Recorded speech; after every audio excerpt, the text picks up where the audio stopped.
Dining टेबलवर काम आहे, काही करू लागत नाही, फक्त आणून ठेवतो पसारा आणि मग म्हणतं का मम्मी मी तू काही मदत करू का? अव बाई, या जन्मात तुझ्याकडून माया मदत करणं नाही होणार असं मला त्या सकल सुरूकडं पाहूनच वाटते. तू स्वतःचीच मदत कर. आता तू हे पेपर झाले होते, त्या पेपरचा निकाल लागला का नाही? लागला तर किती भेटले ते सांगाची जयमत कर दो. निघाले का नाही पेपर ते सांग दो. किती बॅक लागले ते सांग. काहून विचारतो मम्मी तू? हो लागन ना आता रिझल्ट. तू जर म्हणशील ना का तू जर फर्स्ट क्लासमध्ये निघाली म्हणून सगळ्यात पहिले मला शॉक बसणार दुनिया सोडून.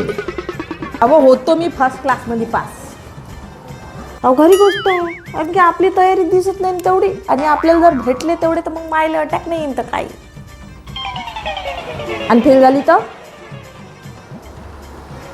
फेल व्हायचा विचार करायचा नाही, तंगडे तोडून आत्ताच देईन. मग मला चालता येईन का माय पाय तुटले तर?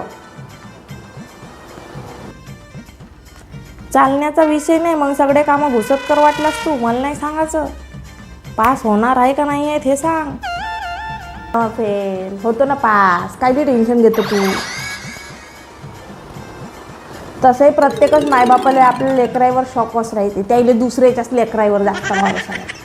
हां झाली तर ठीक आहे, झाली तर तू प्रोटी, नाही झाली तर बस म्हणून काही दाखवत नाही. समजणार को इशारा कापी आहे. हां मग माणसाने सांगितलं नाही काही खरं नाही बाप्पा, मग तुझं काहीच खरं नाही असं. हो नाही तर